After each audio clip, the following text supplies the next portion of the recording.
Ah, Shabbat Shalom, mga kapatiran, ito sa Assembly of Yahuwah Philippines. Araw po ng Biyernes ngayon at ngayon po ang aming araw ng pamamahinga.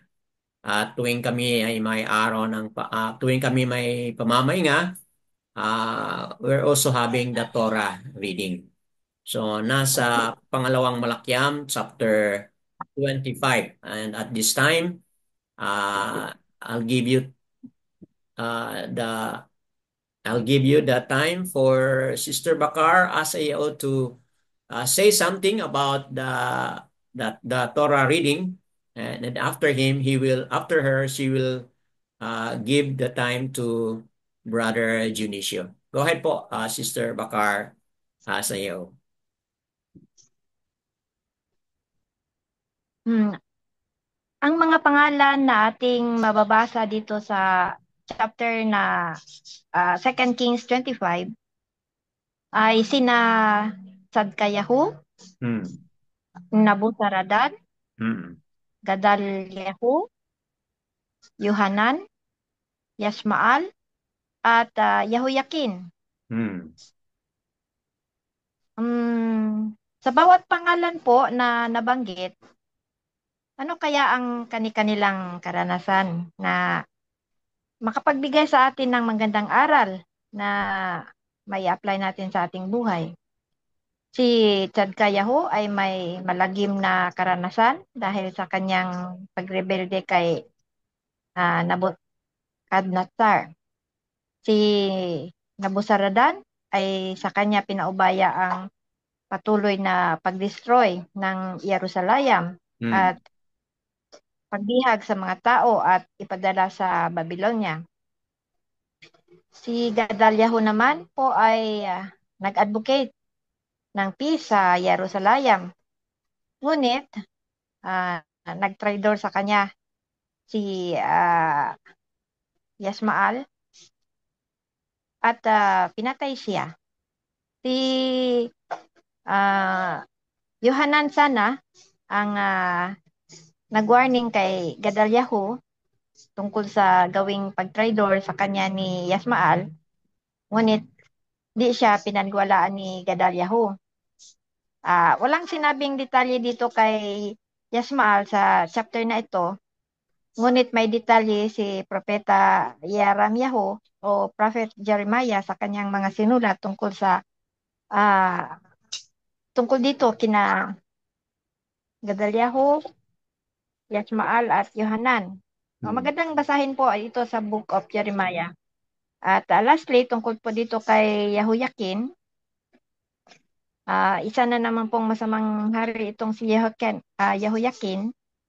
Ano ang kanyang karanasan bilang masamang hari ay malalaman po natin sa ating pakikinig at pagbabasa sa 2 Kings 25 by Brother Ron. Yada yawa po, Brother Brother Dan. Junicio po, Brother Junicio. Brother Um, Junicio. Opo, go ahead po. Sorry, sorry po. Salamat. Go ahead po, So, Brother Junicio. so ang Torah reading natin ngayon ay tungkol sa Malachi 2, uh, chapter 25. And it came to be in the ninth year of his reign, in the 10th month of the 10th of the month, that Nebuchadnezzar, sovereign of Babel, and all his army came against Jerusalem and encamped against it. And they built a siege wall against it all around. And the city was besieged until the 11th years of sovereign Chidkiyahu. By the ninth of the month, the scarcity of food had become so severe in the city that there was no food for uh, the people of the land. Then the city wall was breached, and all the men of the battle uh, fled at night by way of the gate between two walls. which was by the sovereign's garden, even even though the Kasdites were still encamped all around against the city. And the sovereign went by way of the desert plain, and the army of the Kasdites pursued the sovereign and overtook him and the desert plains of uh, Jericho. And all his army was scattered from him. And this says the sovereign and brought him up to the sovereign of Babel at Riblah, Riblah. And they pronounced sentence on him. And they slaughtered the sons of Chidkiyahu before his eyes, and put out his eyes of Chidkiyahu, uh, and bound him with bronze shackles, and took him to Babel.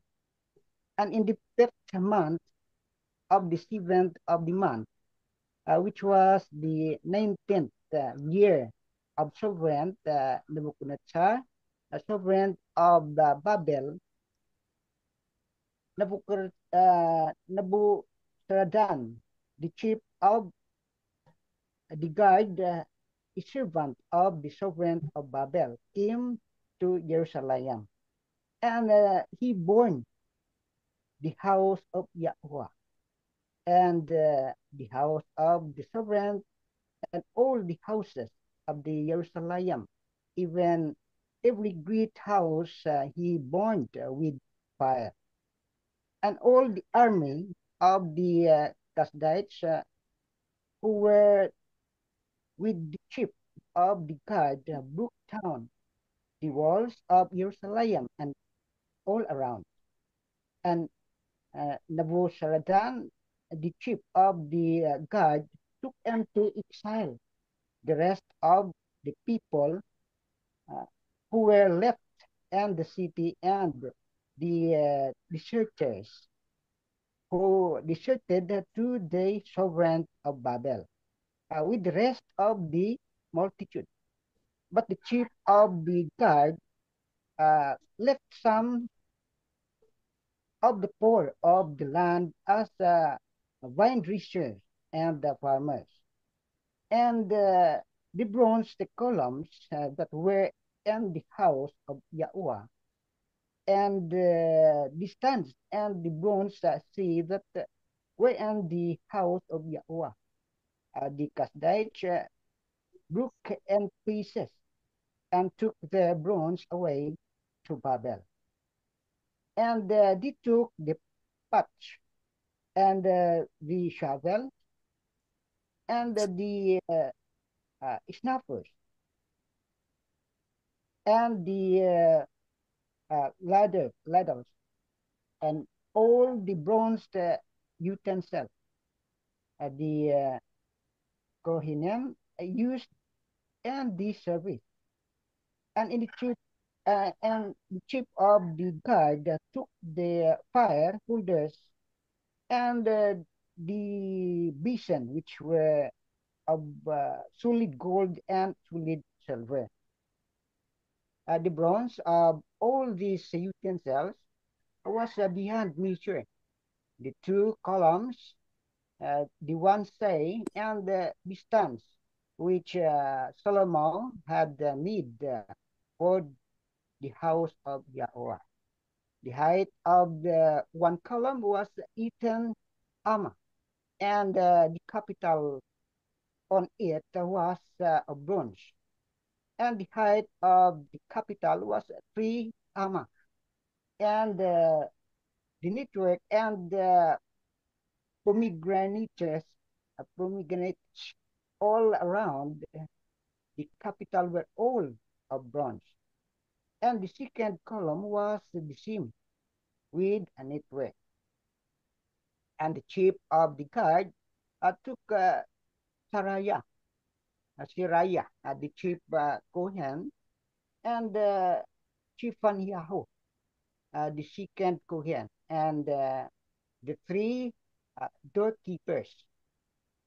And out of the city, he took a certain who was appointed over the men of battle, and 5 men of those who slew the sovereign's fish, who were found in the city, and the chief scribes of the army who mustered the people of the land, and 60 men of the people of the land who were found in the city. And Nebuzaradan, chief of the guard, took them and made them go to the sovereign of Babel at Riblah. And the sovereign of Babel uh, smote them and put them to death at Riblah and the land of Hamath. So he exiled Yehuda from its own land, and he appointed Gedaliah, son of Ahikam,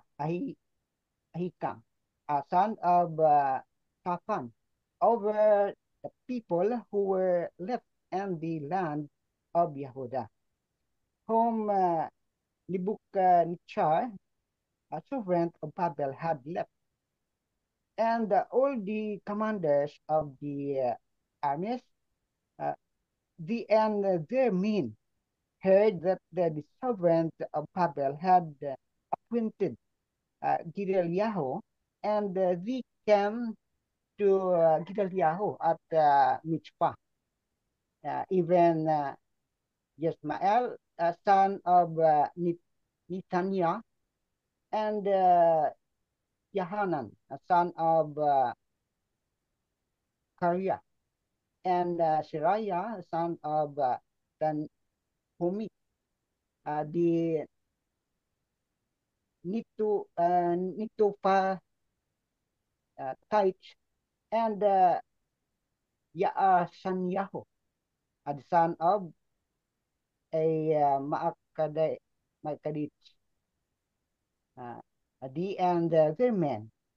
And Gedaliah sure to them and their men, and said to them, do not be afraid of the servants of the Kasdaich. Dwell and land and serve the sovereign of Babel, and let it be well with you.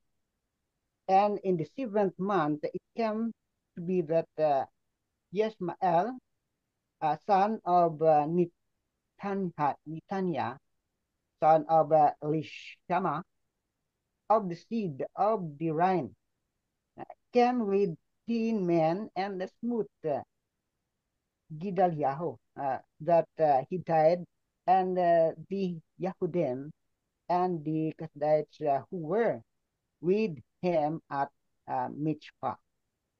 And all the people rose up, small and great, and the commanders of the armies, and went to Mitzrayim, for the were afraid of the Kasdites.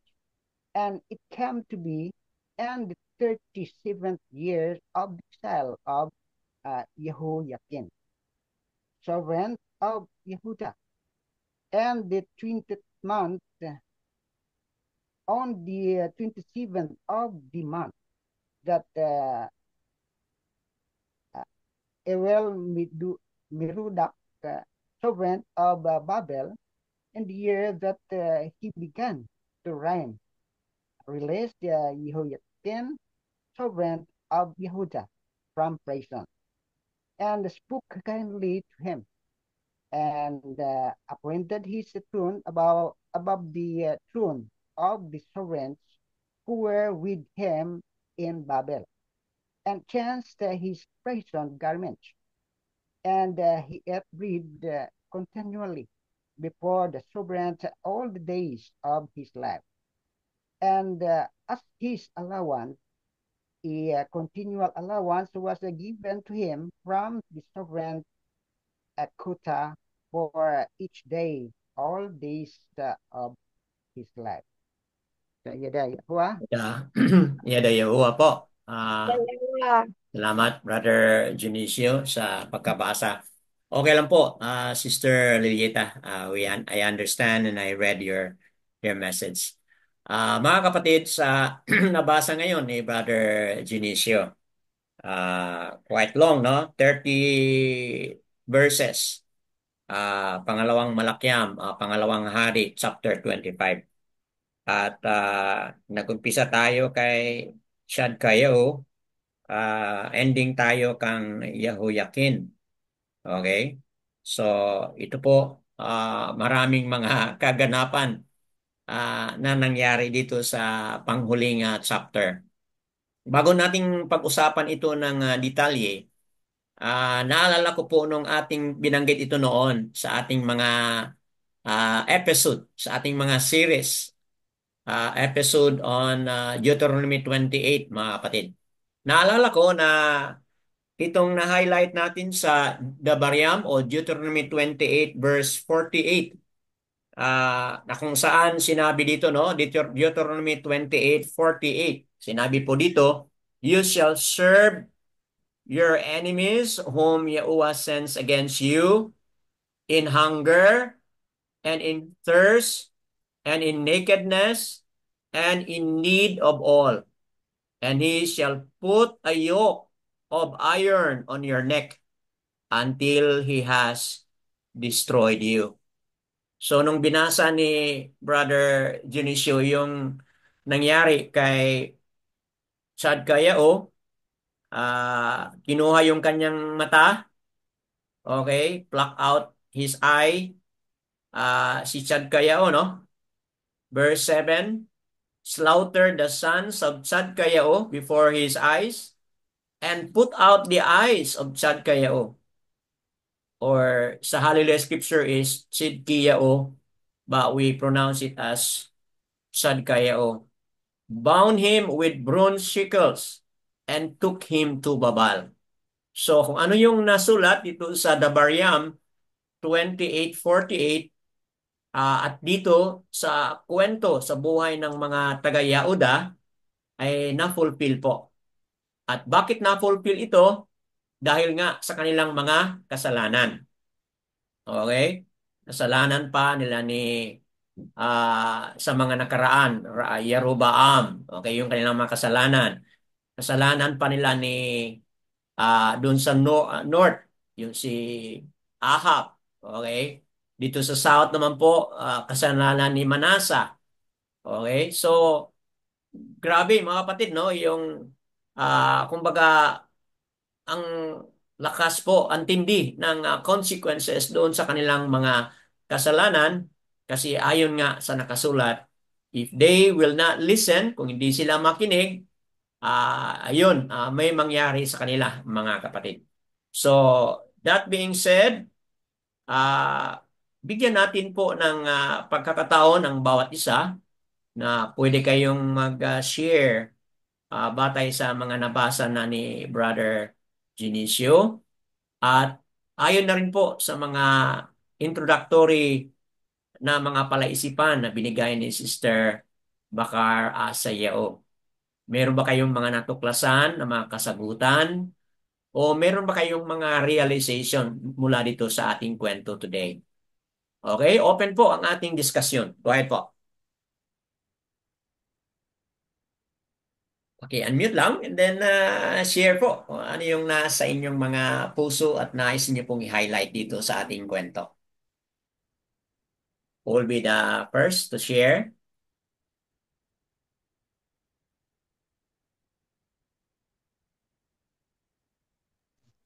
Brother Dan. Go ahead po, Sister Bakar Sayaw. Go ahead po. Ikaw yung mauna.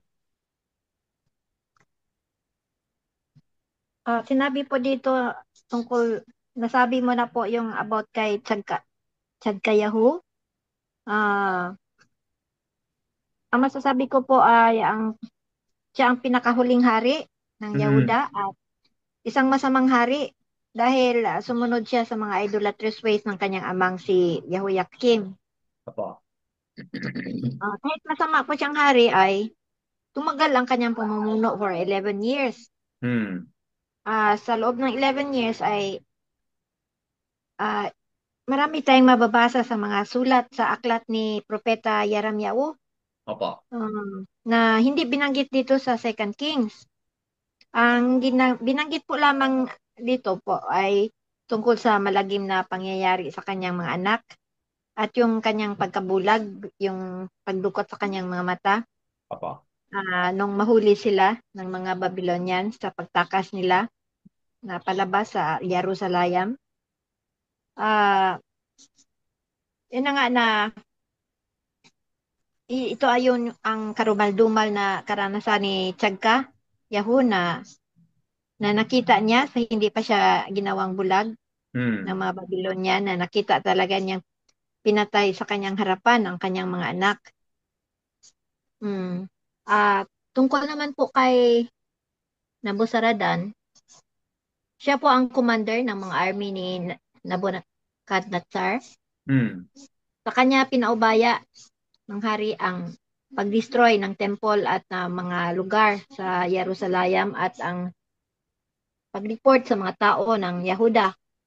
Ah, Ngunit hinayaan niya ang mga dukha na siya pong mag-alaga ng mga vineyards at mga fields. Marami dati tayong nabasa dito tungkol kay Nabuzaradan kung paano niya dinestroy ang Jerusalem, Opo. pati yung mga templo, paano niya kinuha yung mga precious things doon.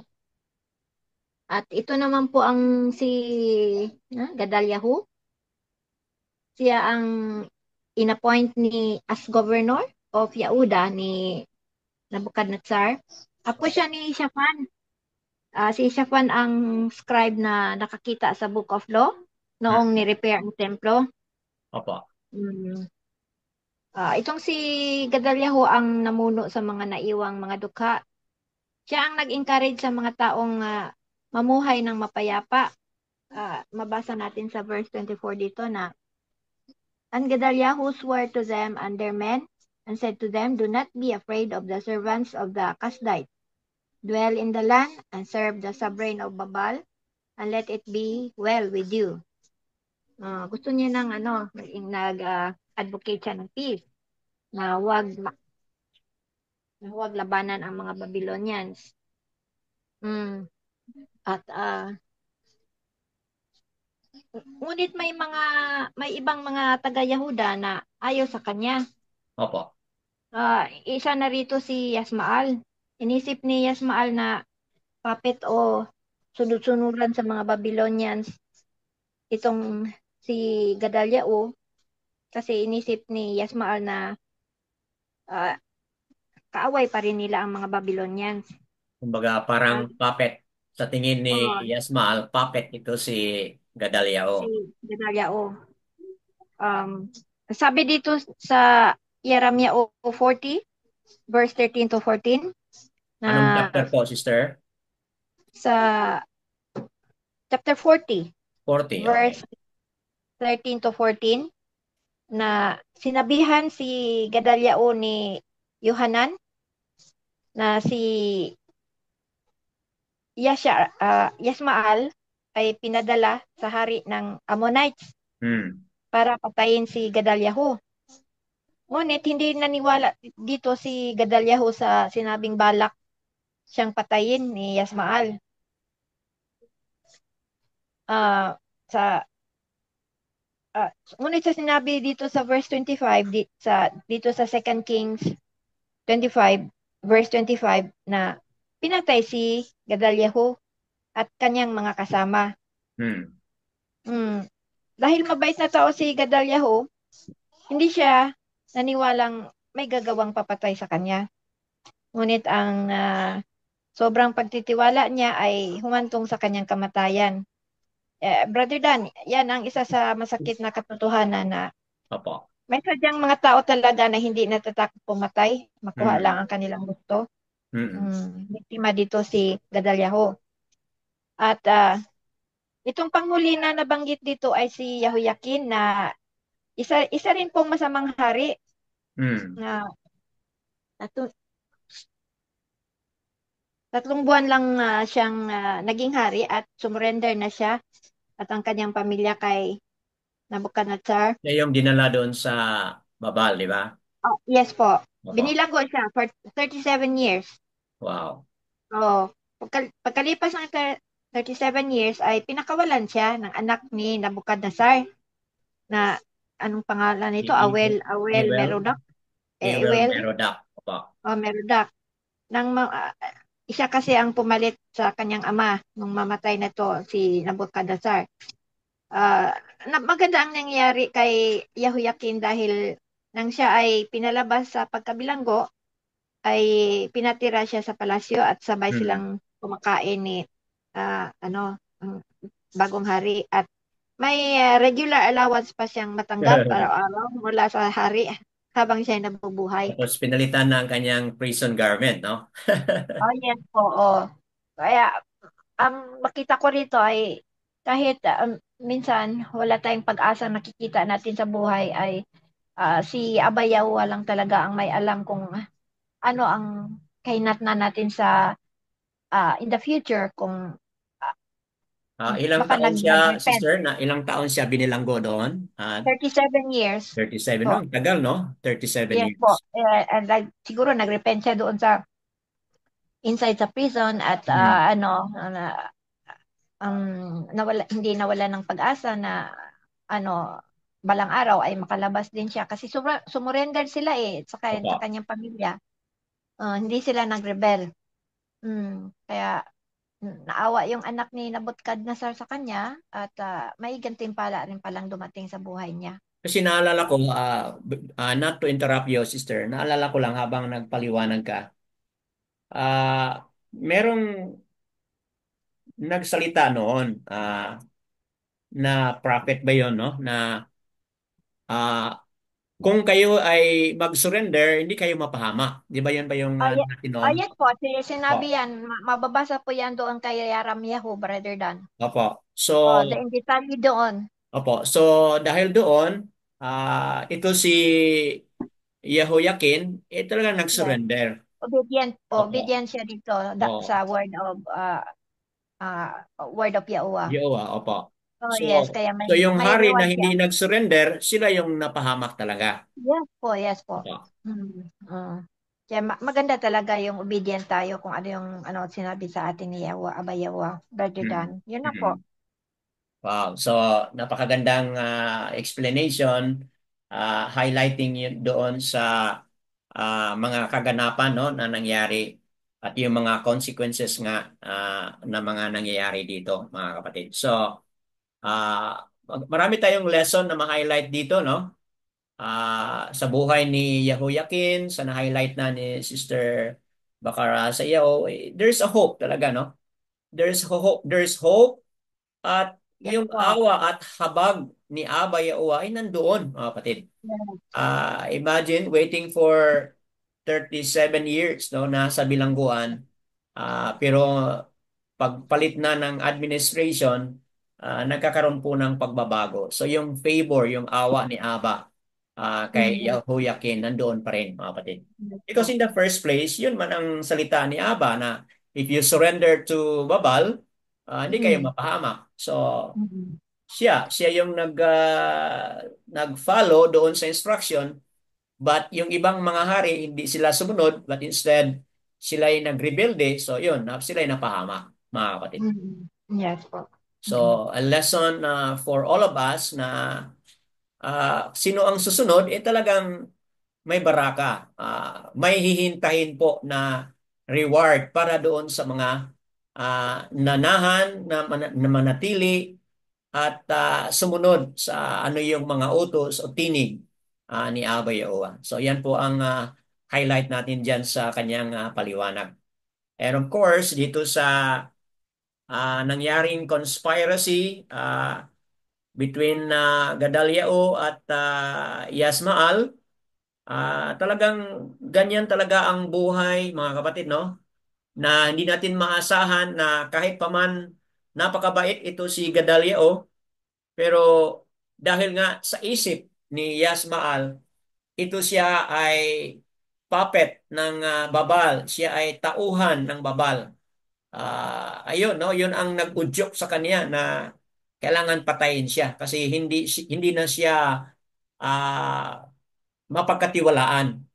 Kasi tauhan na po siya ng Babal. So, yun po ang isa sa mga masaklap na mga pangyayari rito, mga kapatid, na kung saan sa kwento ng mga sa kwento dito ngayon ni Gadaliao, marami tayong makukuha ng mga lesson din po, mga kapatid. Ma-relate natin sa politics ngayon, ma-relate natin sa mga pangyayari sa ating bansa, pangyayari din po sa bansang Yasar-Al, mga kapatid, and Yehuda. Okay, anyone else po? Sino pa po ang mag-volunteer na mag-share? Kindly unmute and then share, mga kapatid, kung ano po yung take ninyo dito sa Pangalawang Hari, chapter 25. Anyone else na may mag-share?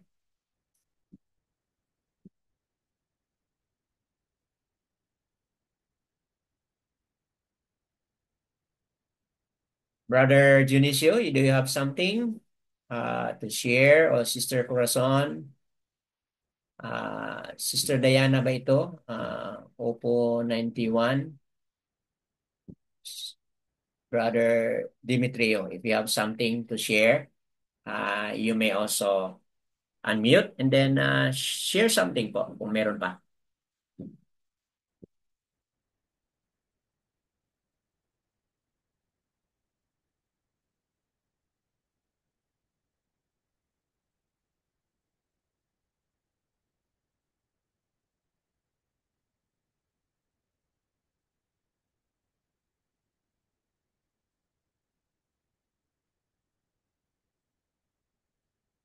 Okay po. Sa panahon na namatay na si Nabucodonosor, mga kapatid, nag-take over ang kanyang anak, Ewell Merodach, ang kanyang pangalan dito. Siya na yung bagong sovereign ng Babal.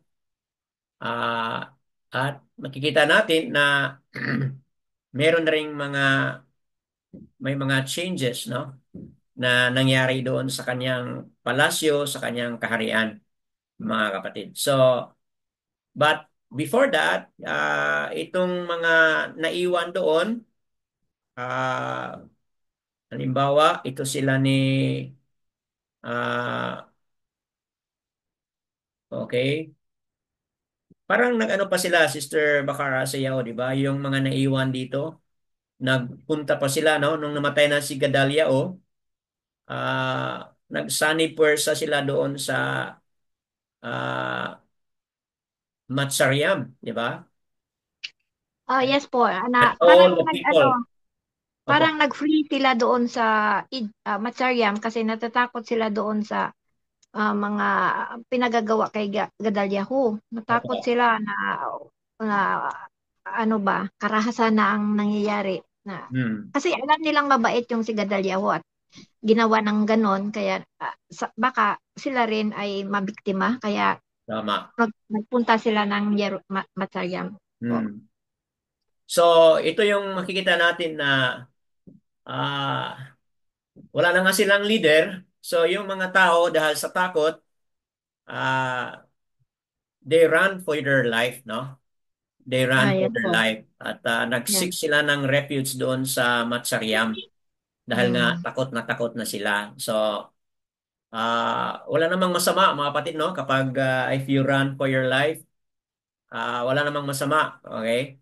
But itong lahat ng mga pangyayari nito ay talagang magaganap o talagang mangyari ito dahil nga ang gagawin ni Aba sa Yehuda ay ah, i ano pa ano po ibubuwal o yung ah, eradicate, no? Abya will eradicate Yehuda as part nga ng consequence ng kanilang mga kasalanan, mga kapatid. So, yan po ang pangyayari doon. But on the other side, ang pangyayari doon sa Babal, yun, no, something good na nangyari doon kay Jehoiakim, mga kapatid. So, kung tingnan natin yung i-compare and contrast natin, while doon sa Yehuda, talagang sobrang paghirap, death, and murder are happening doon. But on the other side, doon sa Babal, may katahimikan at may pabor na naibigay po kay Jehoiakim, mga kapatid. So, what is that, mga kapatid? What is the lesson here? Ano yung mga lessons natin na makukuha natin sa kwento na ito, mga kapatid? Anyone you would like to share a highlight important lesson po sa ating buhay ngayon? Brother Dimitrio, go ahead po.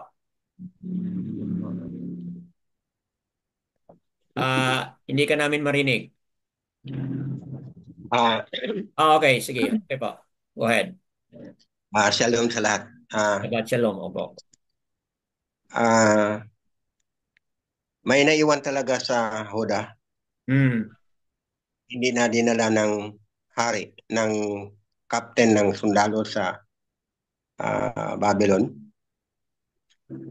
Sila ang naiwan, yung mga pulubi, yung mga mahirap na hindi na pwedeng kapanginabangan ng Babylonia. Iniwan sila doon at sila ang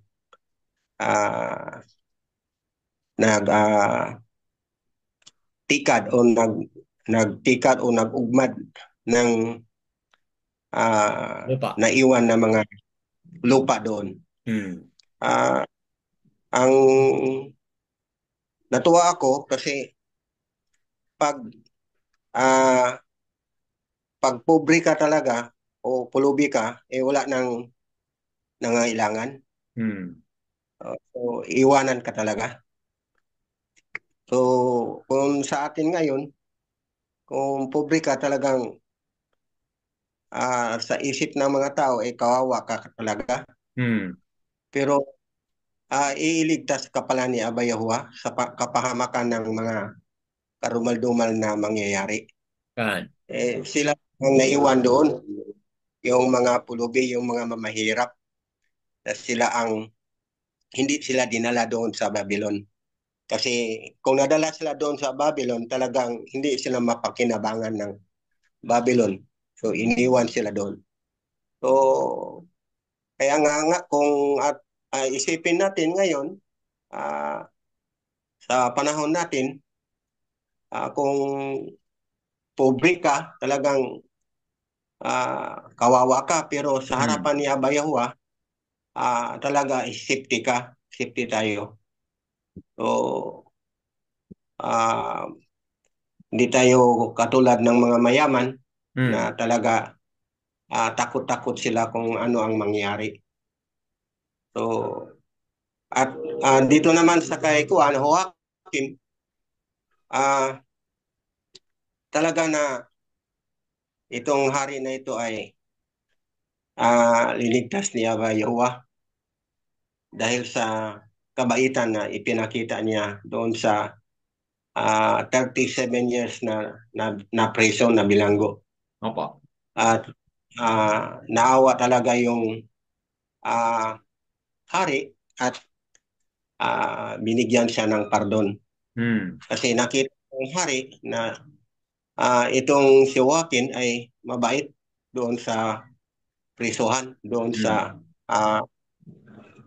lugar na kanyang lagyan sa kanya. At itong hari na ito, ito ang kinunan ko ng pattern noon ng isa pa akong leader sa district sa Metro Davao. Opo. Kasi may mga tao na lapit sa akin, hingi ng tulong. Tulad ng isang pastor na napreso dahil sa immoral. So, nagpunta yung mga kamag-anak nila sa district, hingi ng tulong para makalabas yung pastor. So, pinatawag kami ng leader namin at tinanong kung ano ang mabuting gawin. Ang sabi ko, para sa akin, kung may pera ang district, bigyan natin, tulungan natin kasi pastor man yun ng Kamakop. Kawawa naman. So, sabi ng leader, walang pera ngayon kasi naubos, maraming activity. So, sabi niya, ano ang iba pang gawin na hindi na tayo kailangan ng pera?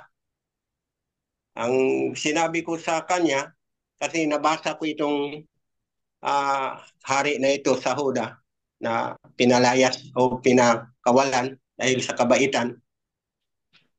Nagsabi ako sa isang zone supervisor, puntahan mo doon sa prisuhan itong pastor, sabihan mo ng totoo na ang district ay walang pera na ikapiyansa para makalabas siya 50,000. So, ang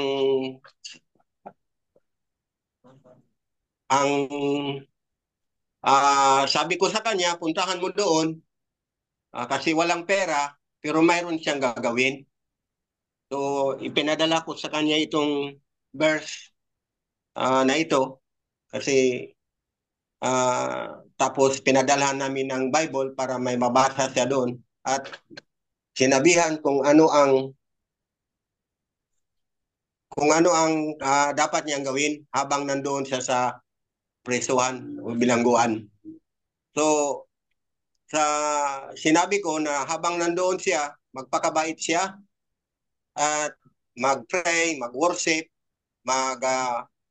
magbigay ng mga message doon sa mga binilanggo upang makita ng warden kung ano yung mabuting ginawa niya.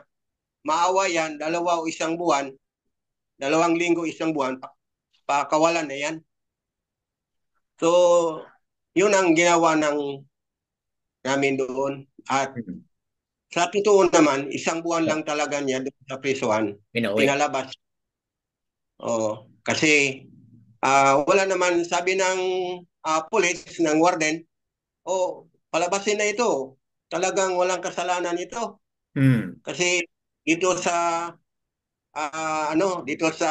prisuhan, palaging nagkanta, nag-awit, nag-pray, at nagwali sa mga salita. Ganun ang sabi ng warden. So, natuwa naman kami kasi ginawa niya yung instruction at doon, nakalabas talaga siya na walang pera, na wala ng na-absorb na lahat yung kaso niya. So, ang highlight ko lang dito, kung talaga ang tao ay magpakabait, kahit na may kasalanan, kung magpakabait doon sa prisuhan, talaga maligtas o makalabas. So, gaya ng hari ng Huda. So, kaya nga yung nangyari noon, at pwede pa rin mangyari ngayon. Marami na rin mga tao na may mga problem sa kaso na preso, may 6 na buwan, may 3 buwan, may 2 buwan na napreso. So dahil lang sa pagpakumbaba, dahil lang sa pagkabaitan, sila ay nakalabas kahit may kasalanan pa sila. So talaga, ang gusto talaga ni Aba Yahuwah na sumunod tayo sa kanya. Hindi siya gusto ng ang atin ang masunod. So, ang gusto talaga ni Aba Yahuwah habang nandito tayo sa mundo na ito, makaranas man tayo ng mga karumal-dumal na problem. So, ang kaligtasan natin ay magpakabait talaga. Magpakabait sa harapan ni Yahuwah upang makamit natin ang malutas ang mga problema natin. Kasi wala namang hindi magawa ni Aba Yahuwah kung makita niya na ang puso natin ay totoong mabait tayo sa Kanya habang nandito tayo sa sanlibutan. So, kaya nga ngayon kung itong hari na ito sa chapter 24 at sa chapter 25 ay sila lahat ay nakatikim ng galit ni Aba Yahuwah, pero kahit nakatikim sila ng galit ni Aba Yahuwah, sa mabait na hari, mayroon paling awa si Aba Yahuwah sa nangyari. At sa atin ngayon, malayo pa man, hindi natin alam kung anong taon dumating yung Armageddon. May awa pa rin si Aba Yahuwah kung talaga ay sa panahon na yan ay magpakabait tayo sa harapan ni Aba Yahuwah. Ang gusto lang talaga ni Aba Yahuwah na matikman natin kung ano yung masakit, matikman natin kung ano yung problem. Pero ang maglutas sa problema natin, kung magpakumbaba tayo, ay si Aba Yahuwah pa rin. Yada Yahuwah. Okay po. So, hindi na kailangan i-translate po yon kasi maintindihan na po natin. Napakagandang punto with the story connected dito sa kwento rin po ni Yehoiakim na kung saan nagbagong buhay siya, humble down siya habang nasa bilangguan.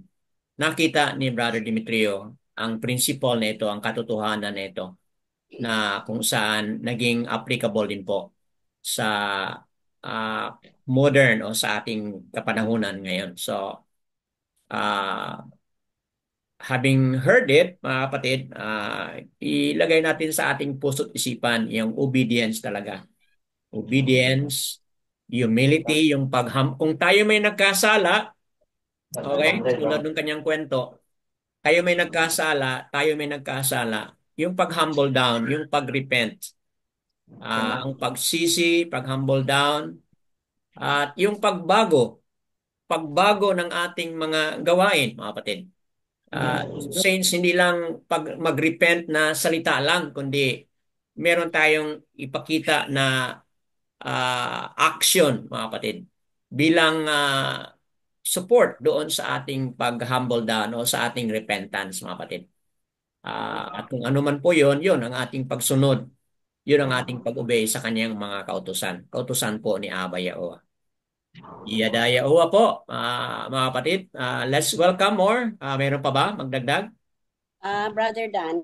Opo, Sister Corazon. Dito sa last chapter ng Kings, refers to the story of the last king of Judah. Opo. Si Tzadkayahu. Tama po. Because of rebellion, he led the destruction of Jerusalem. Actually, Tzadkayahu refused to humble himself before Jeremiah the prophet. Tama. He even rebelled. Rebuild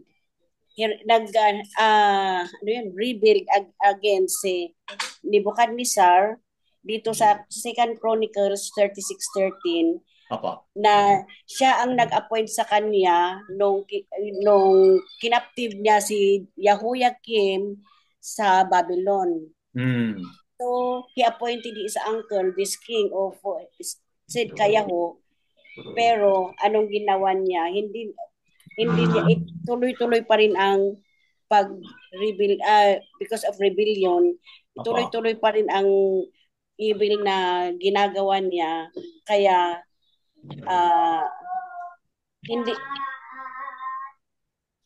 yan. Kaya naging ganyan ang nangyari sa buhay niya na inalis pa yung mata niya. The last na nakita niya yung pagkamatay yung anak niya yung dalawang anak niya pagkatapos inalis nila yung mata niya. Kaya parang may naano ako na sabi niya na he will go to Babylon alive pero hindi niya makita kasi blind siya And that is the cause of his rebellion. Yun lang ba? Tama. Pakituloy nga, Brother Dan. Opo. So, chapter, pangalawang Chronicles, sister, no? Chapter 36, Opo, no? 36:12, yung ano sa kanya Opo. kay Jeremiah 13 ka ano. Tama po. Sinabi sa verse 11, Chad Kayao was 21 years old. Binasa po mga kapatid itong sinabi ni Sister Corazon na 2 Chronicles 36:11.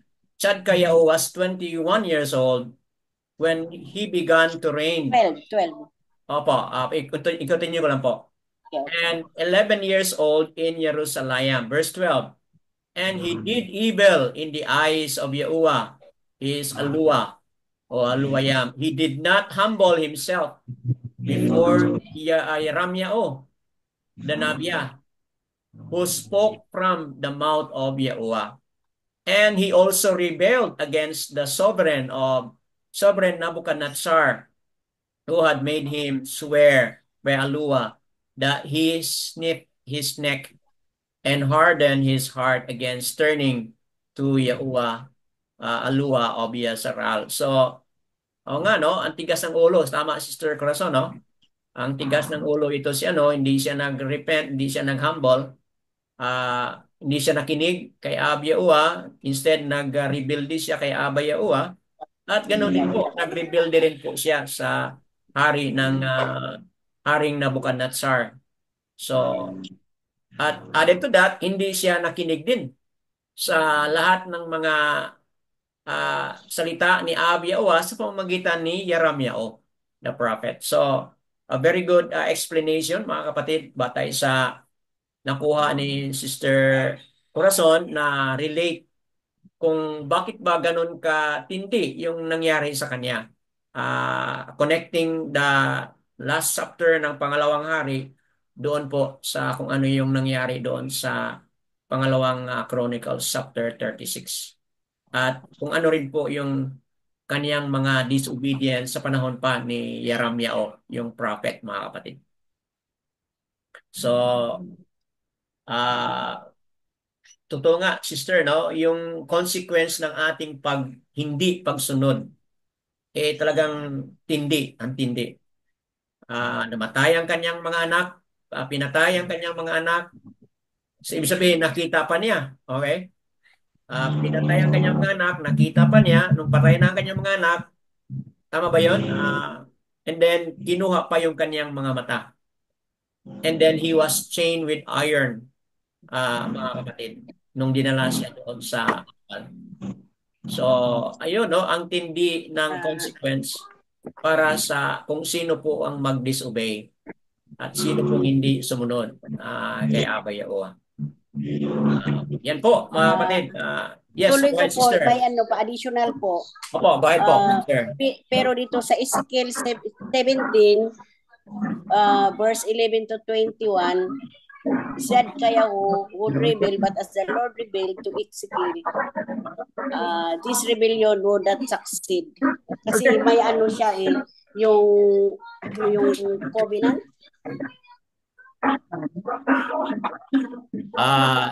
Yung covenant na he will be gathering his people at the last days. Opo. Ano nga yun, sister? Ezekiel 17. 11 to 21. Yung ano ni Hezekiah, Sadkaya po. Opa. Yung nag-reveal siya, pero Abay revealed to Ezekiel that this rebellion would not succeed. Nga, no? Okay. Ezekiel 17 verses 11 to 21. 11 to 21. So, nga, no, hindi lang pala isang prophet, no? Si Yeramyao ang nagsalita, but also Ezekiel. Paano natin basahin ito sa Yakak? Ano ito? Yakasakal. Opo. Yakasakal. Opo. Yakasakal. So, hindi lang pala si Yeramyao ang nagsalita patungkol dito kay Tzadkayao, but also si Yaka Sakal o Ezekiel, mga kapatid. Meron din po siyang mensahe. Batay sa chapter 17, verses 11 to 21. Opo, 11 to 21. So, mga kapatid, matindi, no? Matindi itong ginawa ni Tzadkayao. Ang dami siyang nakalaban, mga kapatid. Dalawang mga prophet, dalawang, nakalaban niya ang mga prophet, and then hindi siya nakinig kay Aba, and then nagrebelde pa siya against kang Haring Nabucodonosor, mga kapatid. So, yan, what a great lesson na ang taong magrebelde, taong suwail, talagang hindi siya makaiwas doon sa mga punishment o mga consequences ng kanyang kasalanan. But again, having said it, doon sa ating nabasa kanina sa Tahalyam 89, mga kapatid, no? Na-highlighting kanina sa Tahalyam 89, which is na-connect doon sa emphasis din po ni Brother Demetrio kanina. Tahalyam 89, mga kapatid, ating nabasa kanina sa introduction natin kanina sa Zoom gathering, na Abba Yahuwah will punish those who are wicked. Mga kapatid, no? Psalm 89, Abba Yahuwah will visit those who transgress. Abba Yahuwah will flog those who are wicked.